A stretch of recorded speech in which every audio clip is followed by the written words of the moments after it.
to the people who are calling us names. I can feel the sunlight shining in.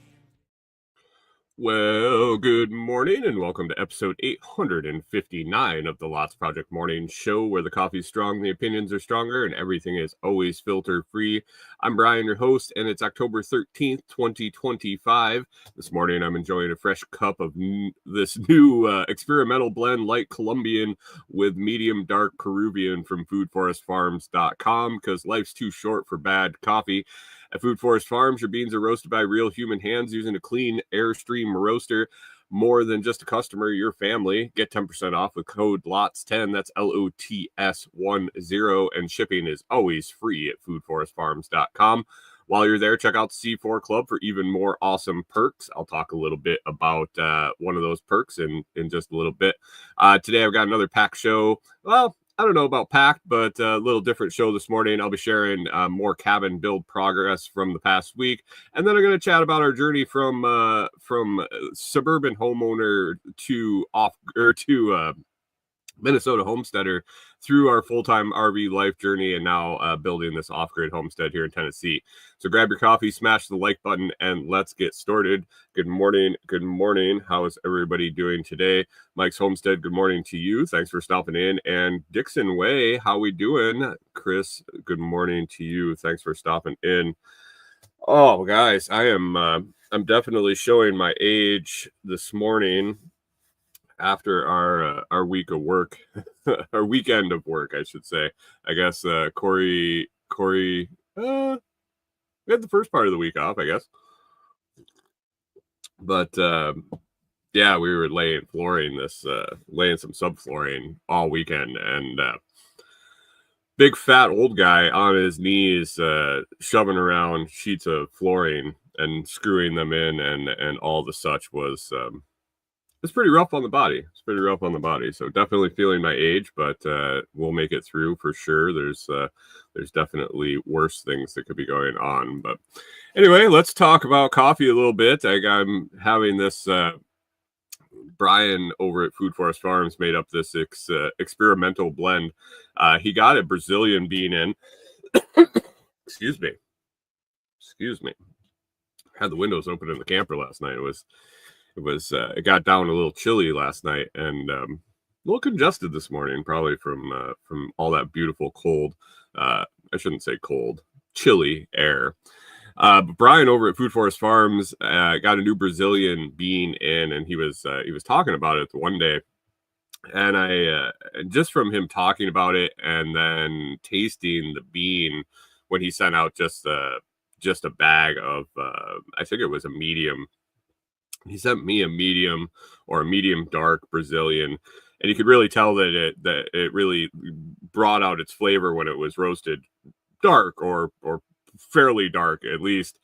And I thought about a blend that we had done for our silver sale, the Silver Bullet blend, which was a really dark bean monsoon Malabar, roasted pretty dark, and it was pretty oily and good, but dark isn't my preference, so it was really good mixed with a really light side bean, a Colombian that just lends itself well to a light roast. And so I asked him to throw together a light Colombian and this dark Brazilian and send it out for my C4 for the month. Well, he agreed, but in the midst of roasting and being busy and just going back to old habits, he usually uses a medium dark Peruvian to blend the lighter roasts with, and he did that. So he ended up sending a light Colombian mixed with a medium dark Peruvian, and man, it turned out well. I've been drinking it now. I think this is 2 weeks. I think I went through the first pound and went right in because he sent 2 pounds for the month, and I usually kind of rotate through the different blends that I get for the C4 Club, and I think I went back to back on this light Colombian and medium dark Peruvian. But anyway, that's one of the perks of the C4 Club, and another one is this month we'll be getting Brian's Survivor blend.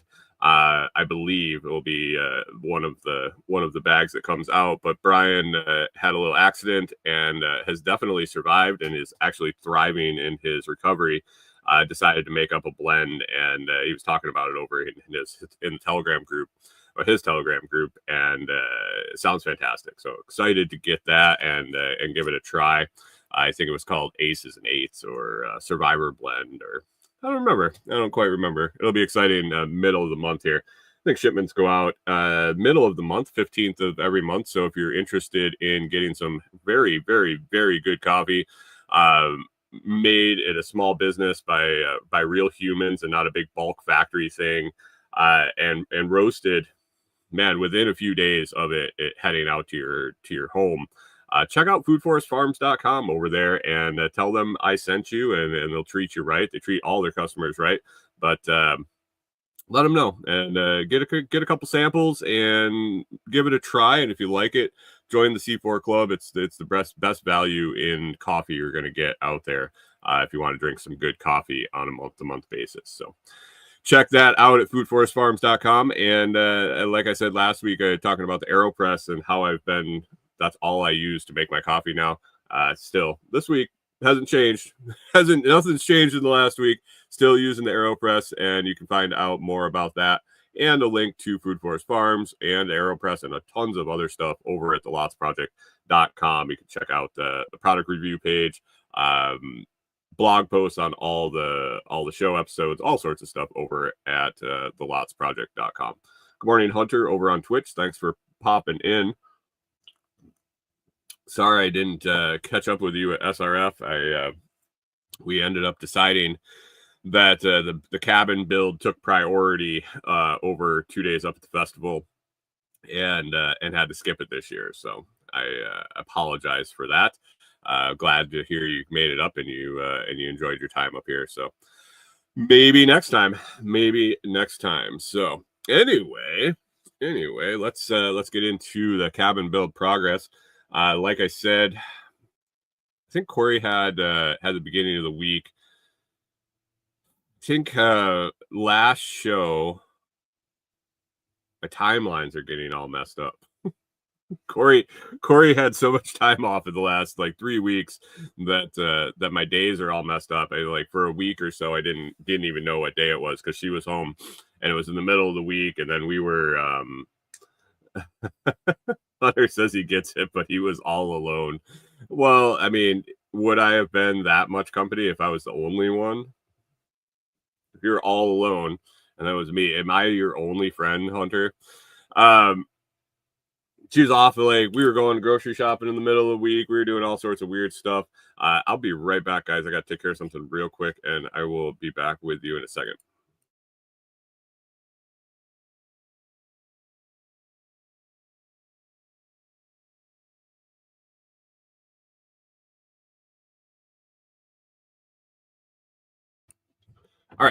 All right, back. I think we were partially the way through getting the house wrap up on the cabin, and you'd say, well, you're putting metal siding on. Why are you putting house wrap up? It's to keep everything dry inside, keep the subfloor dry, keep the framing dry as we get that done. So the process that the next few steps going forward on the cabin are, we're going to get subfloor down. We're going to frame out the walls, get windows and doors installed, and then get the metal siding on after. So to keep all that lumber dry, and we're coming into some rainy time here in Tennessee, didn't want that open to the elements. We decided to put a quick house wrap around the outside of the cabin. 2 9-foot rolls did it. Definitely an interesting experience. The bottom roll wasn't bad. Getting the top roll up, getting the top layer up with limited places to put a ladder to, with also my I'm not crazy about heights. I'll get it done if I have to, but it's not my favorite thing to do. Getting up on the extension ladder, so the peak of the cabin from the ground, peak of the gable ends, I would have to say are 18 to 20 feet up. So not horribly high up in the air, but enough that if you fell off, it wouldn't be real good. So got that up, got that around, got it pretty well sealed up, and then I think Tuesday was supposed to rain all day, and Corey and I went and got quotes on doors and windows. We went to a few different places here locally, and then we also stopped at Lowe's.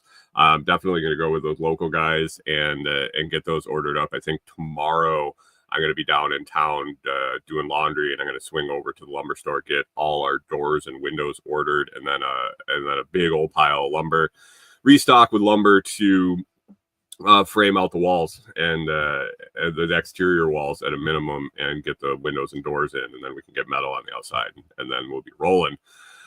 So that's the plan going forward here in the next little bit. Remember a while back we ordered up a bunch of lumber and flooring, and had a buddy help get that transported over and get up to the property site or the build site. That pile is pretty much gone. I think we have maybe 4 or 5 2x12 by 12s left. All the flooring is in on the deck. It's not all installed yet, but it's all moved in there. And the fucking several piles, like 100 2x12 by 12s, have been installed and put in as joists. Cat is running around like crazy, having a good old time this morning. I don't know what she found, but she's definitely entertaining. But anyway, so we got that house wrap on, and then Corey was back at work for a few days. I had some things to get caught up on, and so we were not. Good morning, Carrie Brown of Strong Roots Resources, says he's dropping in to say howdy to the crew before he headed up to Bristol. Safe travels, my friends. Safe travels. Carrie has been a big help at the property. So if you guys check out his stuff over at strongrootsresources.com, and YouTube, Facebook, all the same thing, Strong Roots Resources. Definitely worth the time to check out Carrie's stuff. So anyway, we got the everything sealed up as best we can to try to keep the water off when we started to install the subfloor. And Saturday, I guess Friday afternoon, I went out for a little bit and was able to kind of formulate a plan. If you've ever installed subfloor from zero, you know that first row is kind of key, getting everything square, getting everything lined up. And once you get that first row in, it goes a little smoother, and it goes way smoother if you take your time and get stuff lined up. I had some mathematical errors, I guess, in planning way back to the beginning, and when I realized it's nothing extreme that's going to it's going to hold up the cabin build or by any means, but just some beginner errors in judgment on measuring and laying things out. But kind of went over those, figured those out. If you've ever hung joists, common mistake. The more I read about it, the more common I see it is. You do it once. Do it once, but when you hang joists 16 inches on center, you got to hang that first one.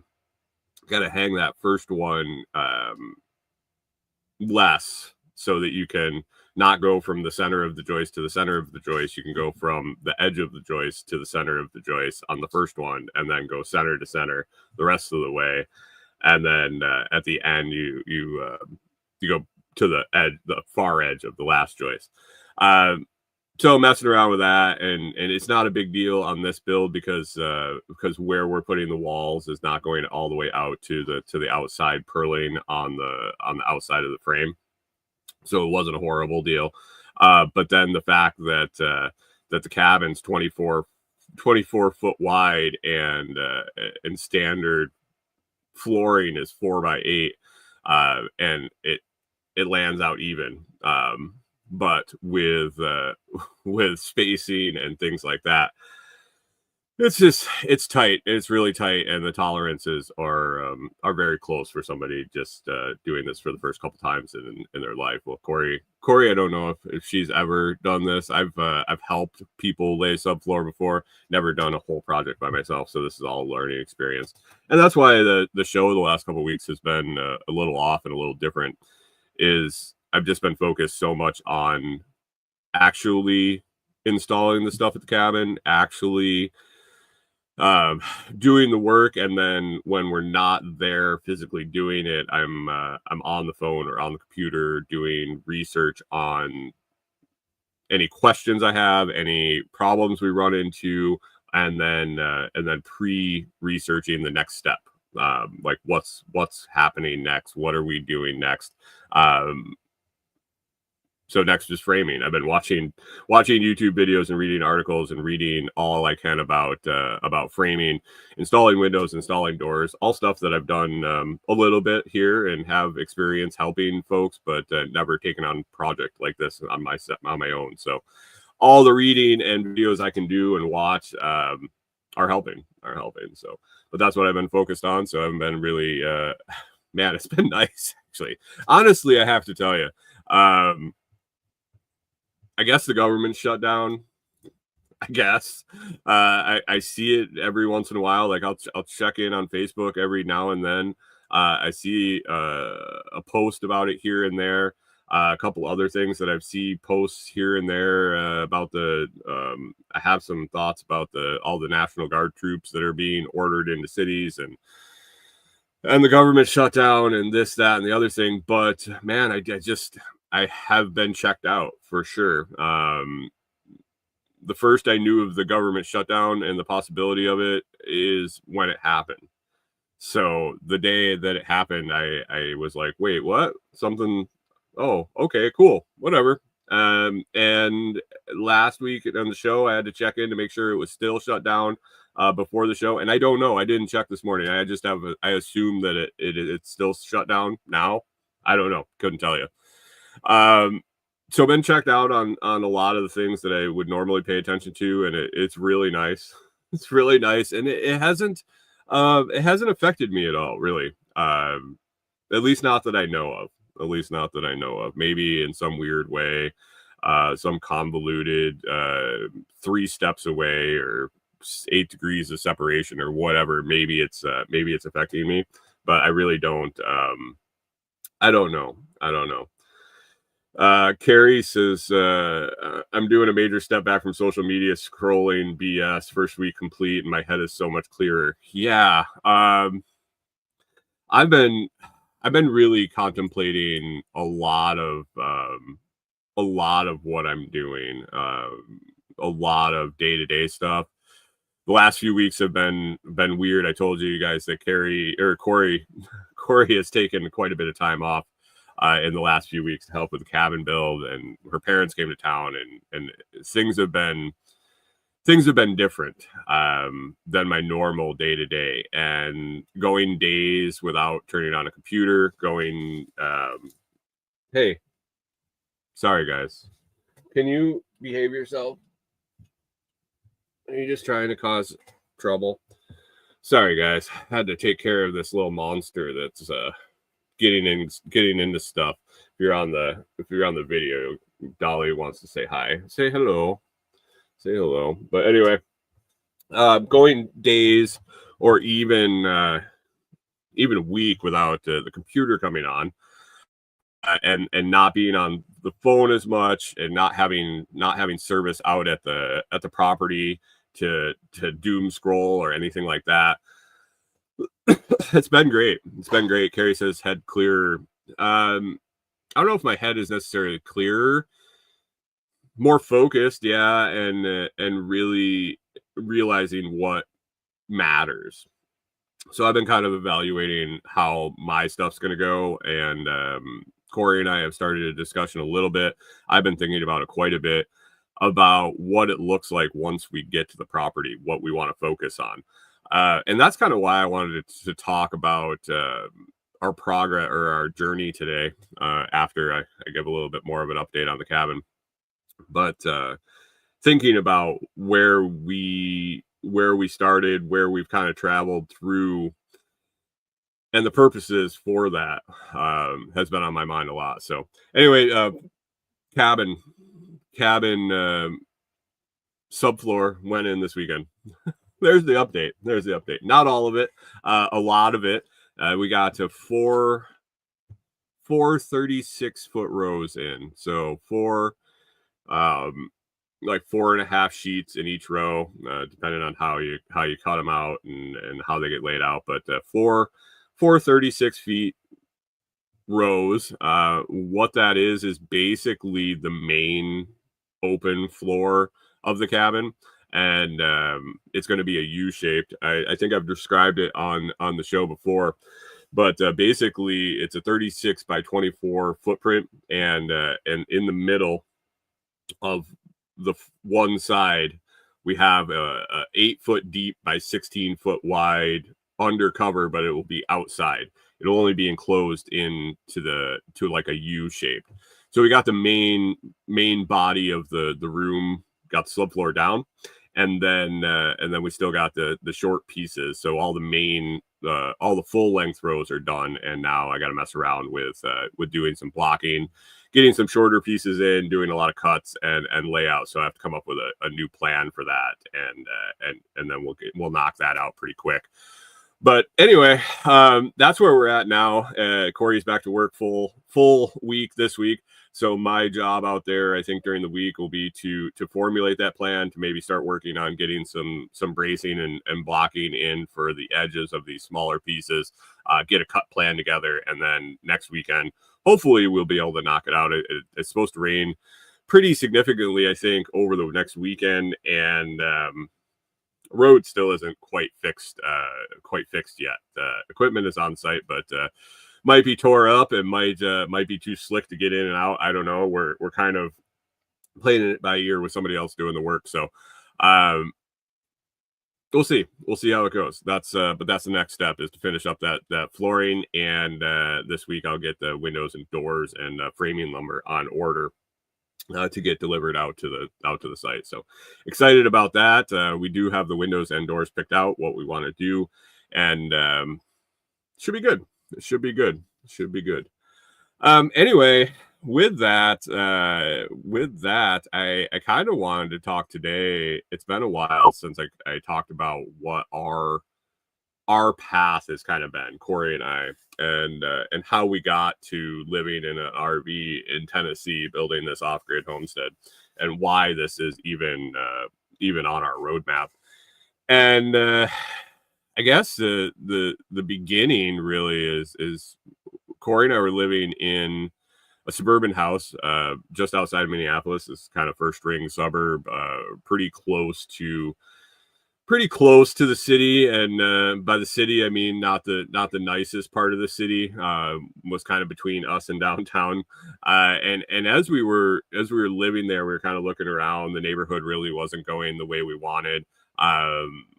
When we moved in, it was a lot of original homeowners in that area, and they were kind of dying. They were older, and as they were dying, it seemed like more rentals were coming in than single family homes, and just some stuff about the area and the way it was going. We really didn't like what was going on, and so we wanted to get the hell out of there.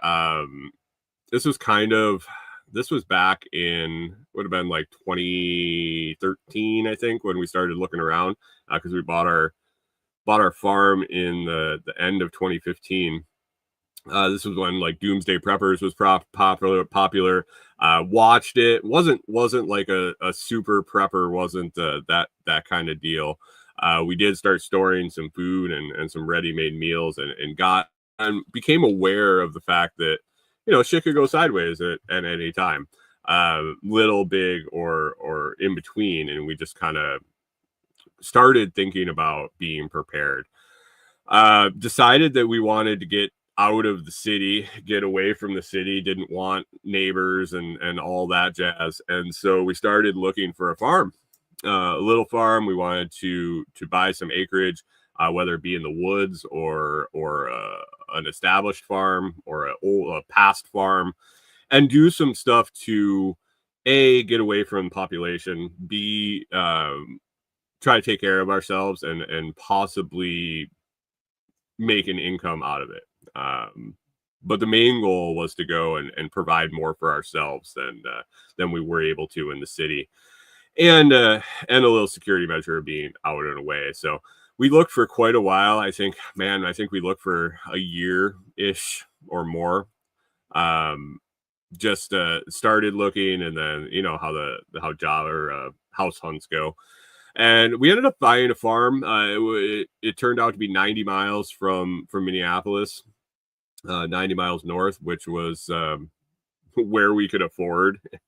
Basically, it was a combination of what we could afford for what we wanted, and what was available on the market at that time.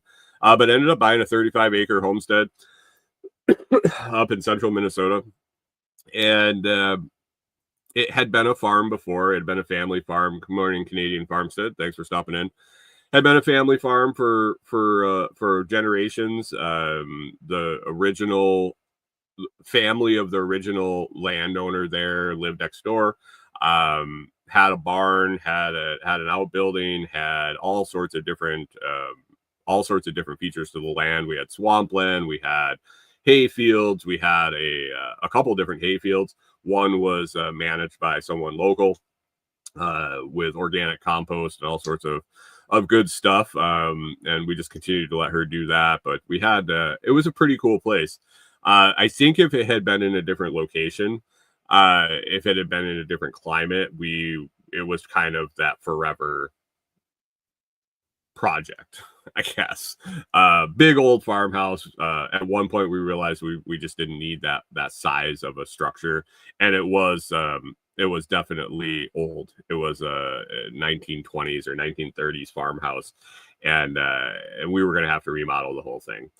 And we started working on it, and we started, man, we did all a ton of different enterprises on the farm, both for us and for sale. And our MO on the farm was we would try things and ramp them up and get them to a point where we could understand the metrics, understand the workflows, understand the money, and keep it just below a full-time job. I guess full-time job for us, because we were both working full-time when we were on the farm and commuting that 9 miles or 90 miles. I was lucky enough to get a remote dispatch job where I would leave from home, and Corey ended up transitioning to part-time remote while we were there, which made it possible.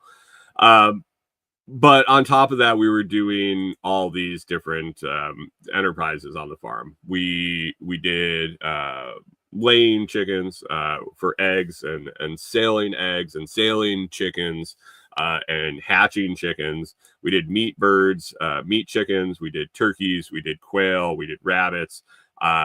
We started growing and selling comfrey.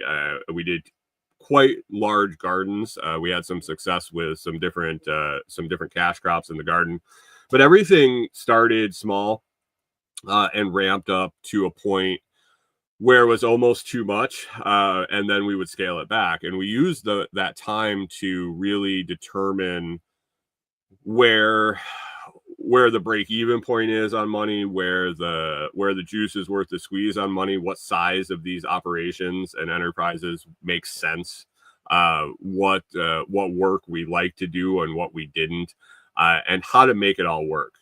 So in doing this, and realizing that we wanted to take care of ourselves and kind of live that self-sufficient lifestyle for the rest of our lives, and looking at the work we were putting in, which we're not afraid of the work. The problem was it was so hard in Minnesota. The short growing season, the bitter cold winters, it was doable at our age and how much we were doing, But as we were getting older and things were going to get harder and we wanted to take care of ourselves more, it was blatantly obvious that Minnesota and the climate and everything to go with that goes with the climate there, it just wasn't going to happen long term for us. Our time on the farm was very beneficial. We learned a shit ton about animal husbandry. We learned about growing things. We learned how to succeed and how to fail, and understood that we were going to fail. We learned a lot of lessons with animal loss and the fact that it's going to happen. You're going to make mistakes, and animals are going to lose their lives. We didn't venture into anything bigger than turkey and chicken.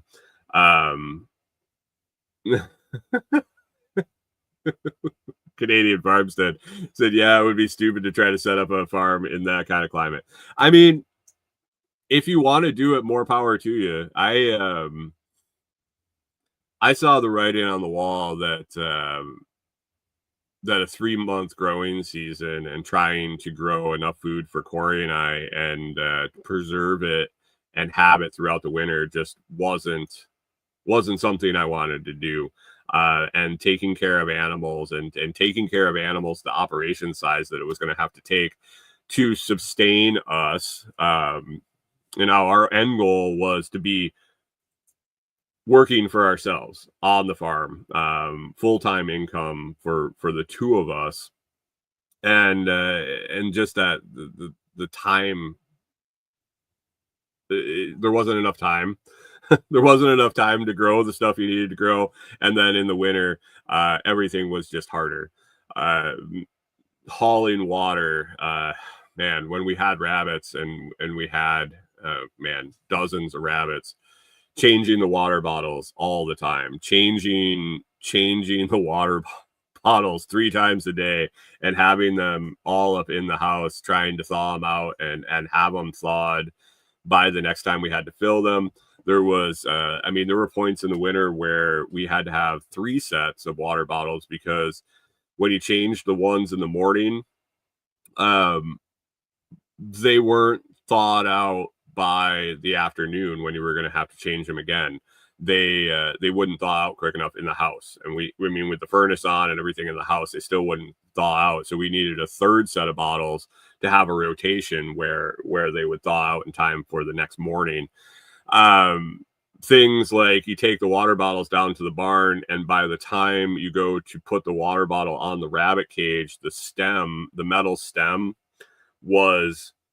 the ball was frozen in there, and you had to take your gloves off and warm it up in your hand to let it start feeding water. And you'd put the bottles on, and they'd just drink, and they would drink as much as they could, but as soon as they would stop drinking, within a few minutes, the ball was frozen again to the stem, and then they couldn't get water. So we were having to change water as often as we could to get them fresh water.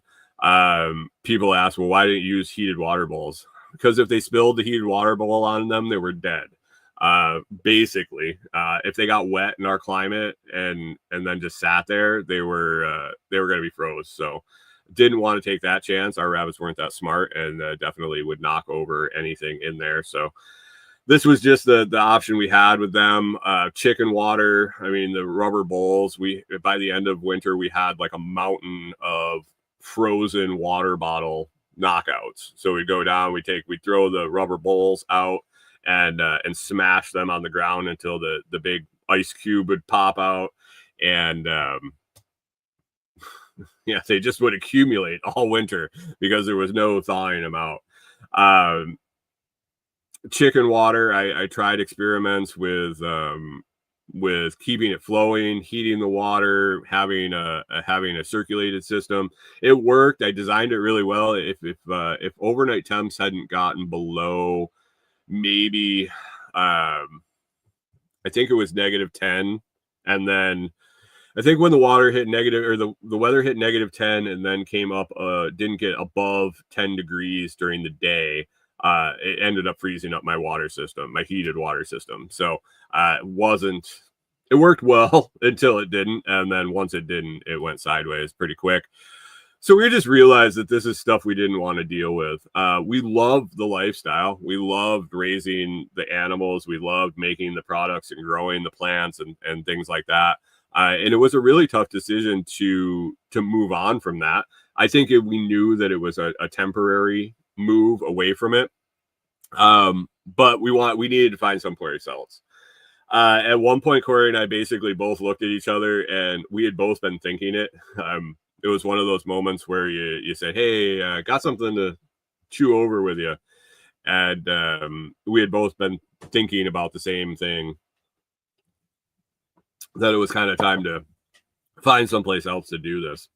We really didn't know where we wanted to go. We hadn't, neither of us had been a whole lot of places in our life. I had traveled up and down the East Coast as a kid, done some of that. We had been to the not Midwest, to the West, like to Colorado a few times on vacation. California wasn't on the list of options, but I'd been there. And we just decided we were going to move to Idaho. I don't know. We looked at climates we wanted to live in. What USDA growing zone, I think, is kind of what we landed on to kind of determine where we wanted to go. And we found the nice banana belt there in Idaho, along the mountains, and we were trying to target that zone 6, zone 7 area. Nice in the winter and not too horribly hot in the summer. And we didn't know why. We didn't know why we wanted to go to Idaho. We were just going to go buy a raw piece of property and start from there. With this plan, we realized that we needed to have some place to stay when we got there, that we weren't just going to show up and live in a tent and build a cabin and go that route. So we looked into options for what we could do and decided that we were going to retrofit an RV, that we're going to be able to drive to whatever property we bought and set up and boondock and have a kind of an off-grid RV and start building. And that was the plan. And we were going to go to Idaho. Why, we weren't sure. Through some of the planning with building the RV, planning the RV, building the RV, we realized that we had this kind of mobile off-grid living option that we could travel around. It was on wheels. We were going to pack everything we owned into our RV and our truck anyway. And we weren't sure why we were going to Idaho. And so we decided that why don't we go travel for a little bit? We'll sell the farm. We'll move into the RV. We'll travel for a little bit. We'll find some place that we want to do it. And maybe go there and sit down, stay for a little while, stay for a few seasons and see if we like it, experience the local area, experience the weather all the time, experience the things that you don't realize when you go and move someplace blind. So Corey and I, that's what we decided to do. We had been on the farm for about 5 years when we made this decision. We had, like I said, we had ramped up a bunch of enterprises to almost full time and then scaled them back. Learned a lot. Actually, still doing some of the things some of the things we started on the farm. Still selling comfrey, selling the root cuttings at a minimum through a friend of ours that set up and has been fulfilling orders. Canadian Farmstead says experience odd people who disappear. Yeah, I mean, there is that. We'll talk about that in a second, but we learned a ton. We learned a ton what we like to do on the farm and what we want to do going forward. And it really has helped us set a plan, a loose plan of how we want to proceed when we get our current cabin built. But anyway, back in Minnesota, we had been on the farm for about 5 years. We kept a small amount of things going, but we ended up in 2020 It was the fall of 2020. I can remember. I remember it was the fall of 2020 because I bought Corey. We purchased the RV on Corey's birthday, which is at the end of September, and we were battling mask mandates when we were looking for the RV. When we went to the RV dealerships, when we went to look at them, there was masking going on, and so it had to have been 2020. And I just remember fall of 2020 when everybody was coming out with their mask mandates, and we were able to find a couple places that we didn't have to wear them, and that were pretty loose and on their restrictions, and we were able to buy our 32-foot pull behind travel trailer. We didn't even have a truck to pull it. We purchased it, had her cousin pull it back to our homestead, and park it in the driveway. And the plan was, to figure out what size truck we needed for the camper we wanted. There's a tip for you. If you're going to buy a camper, make sure you buy the right size truck for it. I see a lot of people out in a lot of the RV groups that I'm in, and just out on the road, and after the research that we've done and how things are supposed to sit, and just weight limits and all of that, you see a ton of people that have their camper, their trailer is oversized for their truck.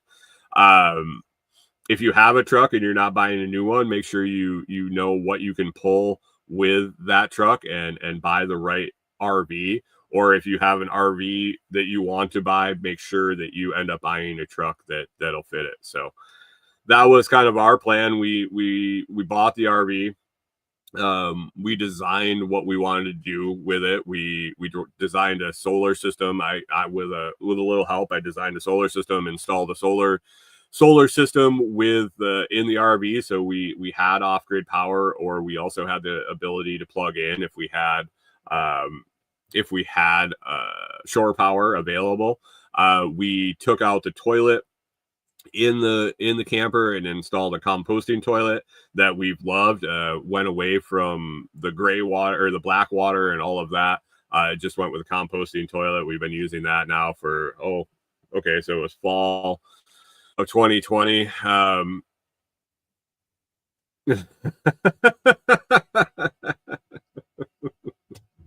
Chris Dixon says, but the salesman said it would be perfect for the job. Yeah, the truck camper thing is pretty interesting. Seeing what people, I don't want to say what they don't know. There's a lot of ignorance to weight and the ability of what your trucks can actually do and how much campers actually weigh. But we took out the toilet. We installed a cubic mini wood stove for heat. Actually, it's worked as good as we could hope.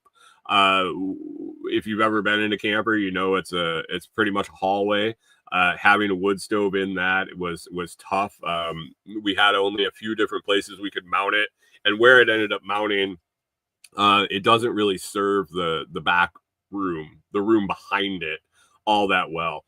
We have one of those eco fans that sits on the top that when it heats up, it spins, no electricity, but that would blow the warm air forward, and just by radiant heat would heat the back room. But didn't really want to be too cold in it. We've experienced some pretty decent cold in the camper with the little cubic mini wood stove.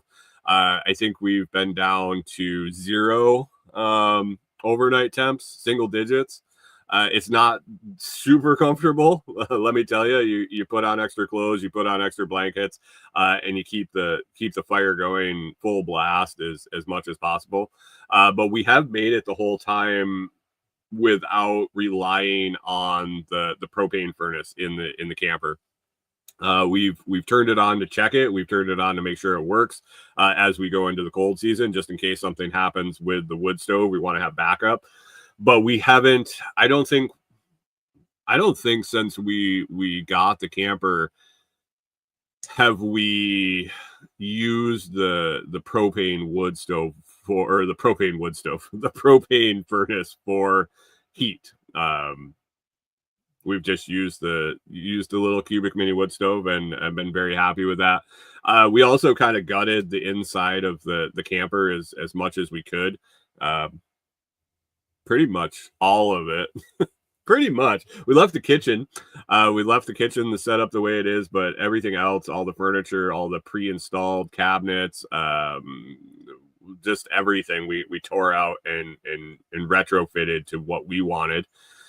Both to hold all our stuff and to be able to function with our 3 Saint Bernards when we were taking off, down to 2 and a cat now. But yeah, we did this all, if you didn't know, with 3 Saint Bernards is when we decided to take off.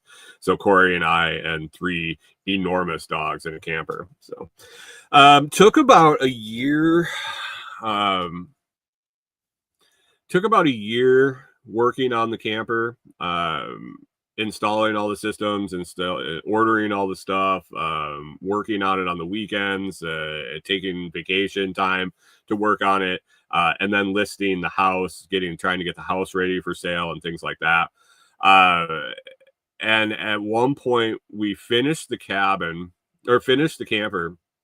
and decided that we wanted to take it on a test trip.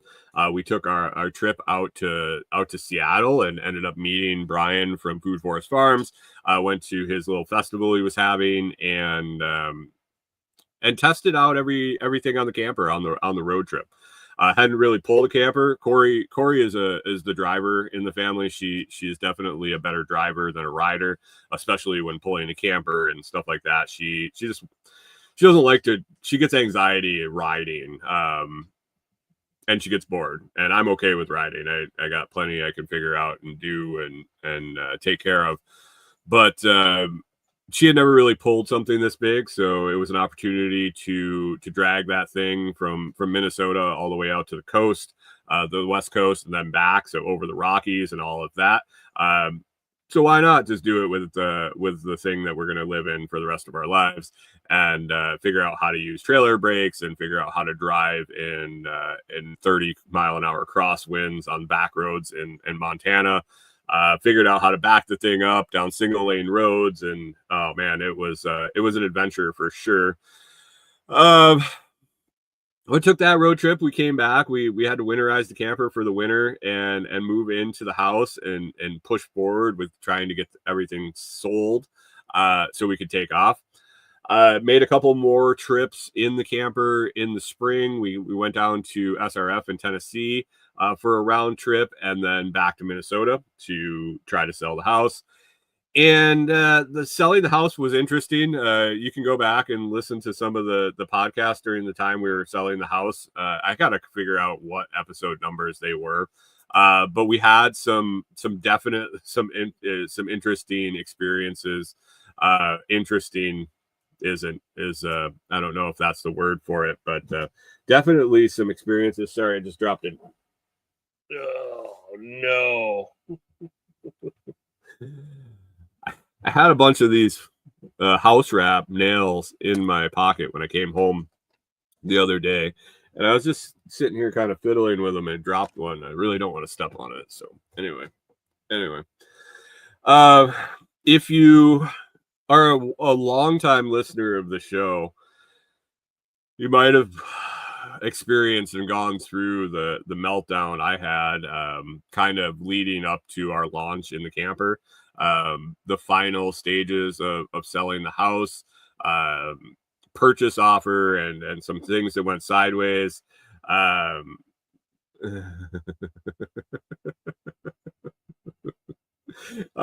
Things that went sideways.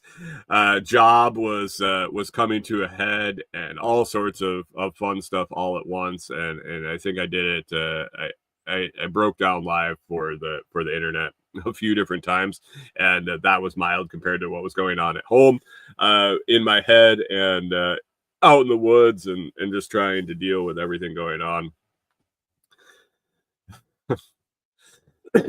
It was definitely experience, but at some point, Corey and I had to decide if we were going to winterize the camper again, moved back into the house, and we would have been stuck in Minnesota for another 4 or 5 months at least, until everything thawed out and we were able to get back in the camper and move. Or we were going to cross our fingers, leave the house listed, take off. And we had an event we wanted to go to. We wanted to go down to SRF in the fall that year. And we both just took a leap of faith and decided we were going to be able to sell the house. That we were able to, we had the confidence that we knew people that could come and winterize the house if it didn't sell by the time it needed to be winterized. And we were going to take off, and we weren't going to come back. So without the house being sold, I can't remember if we even had the second purchase offer in by the time we left, or if it came in after. But we took off. We decided to head down to SRF, and after we were done with SRF, we kind of hung out in Tennessee for a little while, and the adventure started from there. It didn't start out real well when we started. The day we were supposed to leave,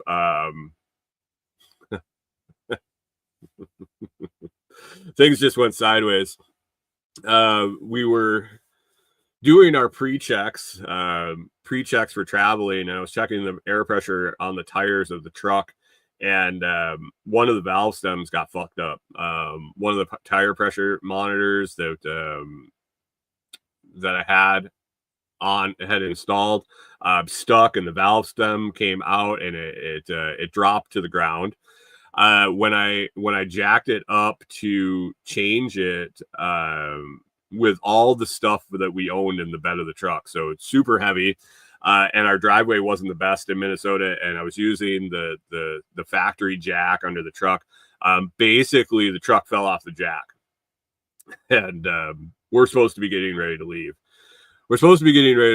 There was a house showing up, and things just went fucking sideways. And I was like, this is how things are going to go? This is going to be the start to our next chapter of our life.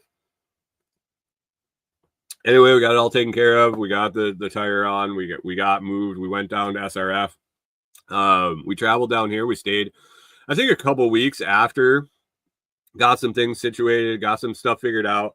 And then as Canadian Farmstead mentioned earlier, meeting people who disappear. Went down to help a friend in Texas for the winter. Experiencing warm winter was a game changer. Not hurting all winter, not freezing for months on end, was definitely what I needed at that point. That Texas winter was fantastic. We realized that Texas really wasn't an option in the summer in the RV, that it would have been just way too hot for way too long here or there. But we stayed the winter. It was fantastic. It was a great place to sit down for our first winter on the road. We had a fantastic campsite down in an old watermelon field at a campground that basically was for tenting. They didn't really have RV spots. We were definitely on solar and generator, but man, they had sand paths that we would walk the dogs on. We spent the whole winter barefoot, basically healing our bodies from the years of winter abuse, I think, that we had in Minnesota. Realized that I could feel my hands in the winter, that my body didn't ache all the time when it was cold and all of that. So that was nice. And then in the meantime, basically kind of hunting where we wanted to go next, what we wanted to do, and had a conversation with someone, Toolman Tim. A lot of you guys are familiar with Toolman Tim, and he had bought a property here in Tennessee, and needed somebody to kind of to take a look at it, to help him with it, or manage it, or what that whole picture looked like. We weren't sure at the time, but a lot of stuff lined up. We were able to find this spot that we've been sitting at now for a couple of years, and it became available through somebody through contacts and through community connections. And it turns out that it was within a half an hour of the property that that Tim had bought. So it all kind of lined up. We made our way up here. We were actually boots on the ground on Tim's property before he was. Went and kind of scoped it out, and it's kind of gone from there. And we realized that that property that we wanted to build and start new on in Idaho actually wasn't in Idaho. It was here in Tennessee.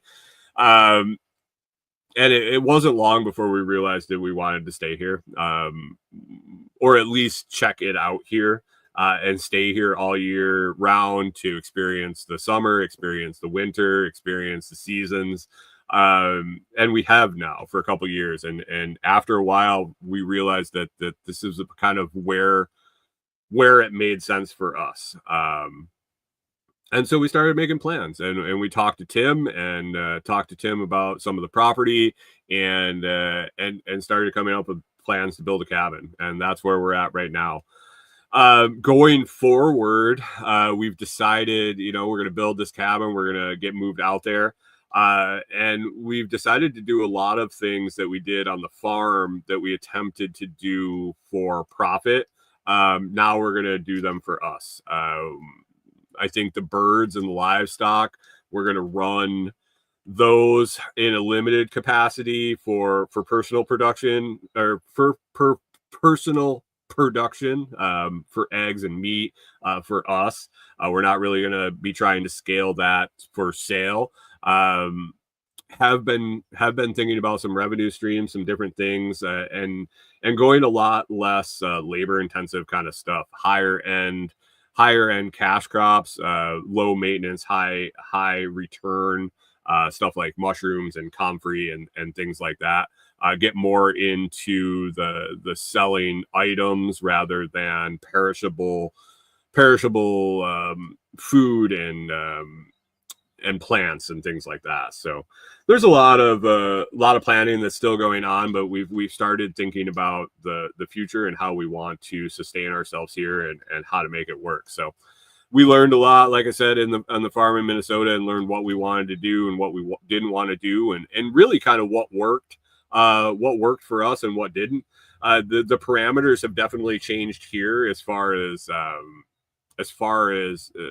hard it is to take care of animals and how much you can grow for yourself. So as we get settled in, things might change a little bit here, and we might go back to some of the stuff we did in Minnesota. But I think a lot of it that we've already done, that we've learned how to do, will end up being just for personal stuff, just for our own eggs and our own meat and our own entertainment. We do really miss having chickens around and animals and watching them, and they're definitely entertaining. So we'll see. The goal with the cabin really is to end up on the property and have the structure paid for, have the land paid for, get out of debt completely, and really at that point, the amount of money that it takes to survive here in this area isn't a whole lot. So hopefully with the lowering of the income needed to sustain, and the ramp up of some revenue models that we have in mind, hopefully we'll be able to just do our thing. And as I've been stepping away from different things online, social media and all sorts of stuff, I've been wondering if that point comes, and if I try to build revenue models that aren't online, how much I would enjoy just not being there at all, and not knowing what's going on, and just living my life to live my life, and not worry about anything outside of what's going on our property. And yeah, it might be a dream. So really taking that into consideration when building revenue streams at this point, whether I want to rely on stuff that's tied into online and all of the madness that's there, or if I want to focus on things hard in person, and local and not go the online route. I don't know. We'll see. We'll see as things go forward. But lots of progress on the cabin. Excited about that, and still targeting the first of the year. We'll see. We'll see how things go and how things lay out. But basically, get the rest of the floor finished. Get the walls framed out, windows and doors installed. Get the metal on the side, and throw a wood stove in it, and we'll be close. We'll be close. We'll have some minor infrastructure things that we'll need to figure out if we're going to move out there or if we go out part-time and figure it out from there. We will see. We will see. But targeting the first of the year, be out of the camper, and that's the goal. That's the goal. So anyway, we're up in an hour. If you enjoy the show, if you could head on over to comfrey-roots.com and pick up some comfrey, or share it with somebody that could use some comfrey roots and grow their own beautiful medicinal and profitable plant, can get them started over at comfrey-roots.com, or thelotsproject.com, the easy way. Go to there, and if you're going to be shopping on Amazon, you can click on the banner, the "Are you shopping on Amazon today?" banner, which ends up getting you into our affiliate tracking, or head on over to the product review pages and check out any of those. Click the links in there. They are all affiliate links or have discount codes or things like that. So check it out. Check it out. We're going to have a busy week here. We got a bunch of stuff to do, a lot of catching up to do since we've been focusing so much on the cabin. Kind of skirted some things that get done on a week-to-week basis. So we get caught up today, get those windows and doors ordered, and back at it this weekend. So if you want to catch up with us during the week in between shows, you can head over to the Telegram group at t.me/lotschat. That's t.me/LOTSCHAT, lots chat. And join us over there and join the conversation, and we will talk to you soon. Anyway, have a good week. I hope you get everything done that you want to, and exceed all your expectations. And we will circle back and talk to you next Monday.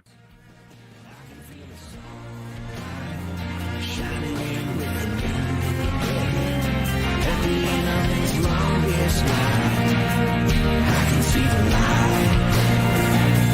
I can feel the sun.